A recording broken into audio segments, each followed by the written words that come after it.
एक टाइम था जब इंडिया में सेकेंड हैंड कार लेना मतलब अपने आप को बड़े रिस्क में डालना। खुद की गाड़ी है अपनी, सेकंड हैंड है, सेकंड।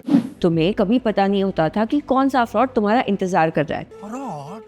कोई सा फ्रॉड? ओडोमीटर का चक्कर, फेक ओनरशिप पेपर्स या इंजन का हिडन प्रॉब्लम, सब कुछ इतना अनरिलायबल होता था कि बायर्स हमेशा डाउट में रहते थे। ऐसी ही सिचुएशन में नीरज सिंह ने भी एक दिन एक सेकेंड हैंड कार खरीदी और उनको रियलाइज हुआ कि ये एक नेशनल लेवल प्रॉब्लम है। तब उन्होंने डिसाइड किया कि वो इस प्रॉब्लम को स्पिनी के साथ सॉल्व करेंगे। Why do you want to commit suicide? एक वेंचर कैपिटलिस्ट ने उनसे पूछा और उन्हें इस थर्ड वेंचर स्टार्ट करने से वार्न किया, कहकर कि even stupids won't do it. कुछ हद तक वो सही भी थे। प्री ओन्ड कार मार्केट तब ऑलरेडी काफी क्राउडेड और ओवर फंडेड था। कास्ट 24, कास्ट देखो, ड्रूम, कार ट्रेड जैसे बड़े प्लेयर्स डोमिनेंट थे। इन सब स्केप्टिसिज्म के बावजूद नीरज ने अपने पर्सनल इन्वेस्टमेंट से बिजनेस शुरू किया। आज स्पिनी एक यूनिकॉर्न है। 2 फेल्ड स्टार्टअप्स के बाद भी स्पिनी को कैसे सक्सेस मिली? आज हमारे स्टार्टअप स्पॉटलाइट में हम नीरज का अंधे का अप्रोच समझेंगे, जो इस सक्सेस का रीजन है। दलतोनगंज, झारखंड में पैदा हुए नीरज बचपन से ही एक एकेडमिक जीनियस थे। स्कूल में हमेशा टॉपर रहते थे। उन्होंने IIT रुड़की में आर्किटेक्चरल इंजीनियरिंग ज्वाइन की, पर कोर्स पसंद नहीं आया, इसलिए दोबारा एग्जाम देकर IIT दिल्ली से इलेक्ट्रिकल इंजीनियरिंग परस्यू की। डिग्री कंप्लीट करने के बाद उन्होंने स्टार्टअप वर्ल्ड में एंटर किया। उनका पहला स्टार्टअप लोकस एजुकेशन, जो उनके हिसाब से was ahead of its time, फरवरी 2011 में बंद हो गया। उसके बाद उनका दूसरा स्टार्टअप टेक मंकी भी दिसंबर 2014 में बंद हो गया। फाइनली उन्होंने स्पिनी को यंग इंडियंस के कार ओनरशिप स्ट्रगल्स को सॉल्व करने के लिए लॉन्च किया। नीरज जानते थे कि उनका ये लास्ट चांस होगा। सिंह का विजन एक full stack used car retail platform बनाना था, जो नए ज़माने के बायर्स के ट्रस्ट इशूज सॉल्व करे और एक स्मूथ बाइंग एक्सपीरियंस बनाए। उनके को फाउंडर्स थे रमांशु IIT दिल्ली से और मोहित IMT गाजियाबाद से। स्पिनी पहले certified listing C2C market place था, पर बाद में B2C मॉडल में शिफ्ट हुआ।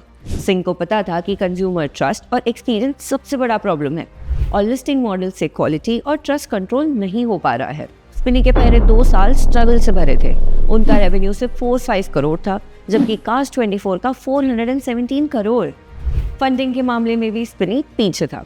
कास्ट देखो ने सीरीज A फंडिंग से $15 मिलियन और सीरीज B फंडिंग से $65 मिलियन रेस किए, जबकि स्पिनी ने सिर्फ $1 मिलियन, जो 2017 तक खत्म भी हो गए। लॉसेस बढ़ के $6 तक पहुंच गए थे और नीरज ने 100 से ज़्यादा VCs के सामने पिच किया, लेकिन उन्हें मोस्टली रिजेक्शंस ही मिले।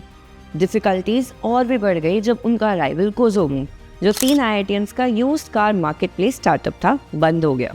इतने सेटबैक्स के बावजूद उन्होंने अपना घर मॉर्गेज किया, पर्सनल लोन्स लिए और अपनी टोयोटा फॉर्च्यूनर भी बेच दी। हर महीने उन्हें सैलरी और ऑपरेटिंग एक्सपेंसेस के लिए फैमिली और फ्रेंड से पैसे लेने पड़ते थे। 2019 में राइवल्स हाई स्पीड पर ग्रो कर रहे थे। कास्ट 24 ने 1600 करोड़ का रेवेन्यू टच किया और $100 मिलियन की फंडिंग भी ले ली थी। स्लोली बट स्टेडली स्पिनी ने भी लगभग 900 कार्स सेल की और 16 करोड़ भी बना लिए थे। इसी वजह से फाइनली स्पिनी ने $11 मिलियन का सीरीज A फंडिंग रेस किया, जिसे एलिवेशन और एसल ने बैक किया। 8 महीने बाद उन्होंने $38 मिलियन और रेस किए, जिससे उनकी वैल्यूएशन $138 मिलियन तक पहुंच गई। 2020 तक कास्ट 24 एक यूनिकॉर्न बन चुका था, पर स्पिनी सिर्फ 4 सिटीज में ऑपरेट कर रहा था। पैंडेमिक के टाइम स्पिनी ने और एक पिवट किया। अब वो डायरेक्टली कार्स खरीदते और उन्हें रिफर्बिश करके बेच देते थे। पहले स्पिनी सिर्फ सर्विस फी चार्ज करता था अपने पार्टनर्स से, जो इन्वेंट्री ओन करते थे। अब उन्होंने डायरेक्टली कार्स खरीदना शुरू किया, अपनी इन्वेंट्री बनाई, उन्हें रिफर्बिश किया और फिर अपने पार्टनर्स को बेचा। इससे उनका रेवेन्यू 180 करोड़ से 3000 करोड़ तक पहुंच गया। कार्स सोल्ड भी 30,000 से बढ़कर 65,000 हो गई। इंडिया में अभी भी कार पेनिट्रेशन लो है, सिर्फ 24 कार्स पर 1000 पीपल, जबकि चाइना में ये 116 और UK में 470 है। 4.6 मिलियन के ये यूज्ड कार्स का मार्केट 2027 तक 8 मिलियन यूनिट्स तक ग्रो होने का एस्टिमेट है और स्पिनी इस अपॉर्चुनिटी को कैच करने के लिए रेडी है। पहली बात, स्पिनी का फुल स्टैक मॉडल पे शिफ्ट होने से उसका ब्रांड बिल्ड करने में उसे मदद मिली। जबकि बाकी प्लेयर्स सप्लाई पे फोकस कर रहे थे, यानी बेस्ट प्राइस ऑफर करके कंज्यूमर्स को अट्रैक्ट कर रहे थे, स्पिनी ने उल्टा अप्रोच लिया। इन्होंने डिमांड पे फोकस किया। इसका मतलब ये था कि जो बेस्ट कंज्यूमर एक्सपीरियंस देगा वही यूज़र का प्यार जीतेगा। स्पिनी का सबसे बड़ा प्लस ये है कि उनके पास एक को फाउंडर ऐसा है जो कंज्यूमर्स के लिए ऑब्सेस्ड है। मार्केटिंग और ब्रांडिंग एक्सपर्ट स्पिनी का बिगेस्ट डिफरेंशिएटर बताते हैं कि उन्होंने अपना ब्रांड प्रोडक्ट के बारे में बता के डेवलप नहीं किया है। सचिन तेंदुलकर जो स्पिनी के ब्रांड एम्बेसडर है, ने कंपनी को कार के बजाय कस्टमर जर्नी पे फोकस करने वाला नैरेटिव बिल्ड करने में हेल्प की है। IPL के एग्रेसिव मार्केटिंग से भी कंपनी को काफ़ी विजिबिलिटी मिली है। लेकिन इस फेरी टेल टर्न अराउंड के बाद भी स्पिनी को याद रखना चाहिए, over speeding thrills but it also किल। क्या आपके पास कोई सेकेंड हैंड कार है? हमें कमेंट्स में बताएं और वीडियो को लाइक और चैनल को सब्सक्राइब ज़रूर करें। I will see you next time.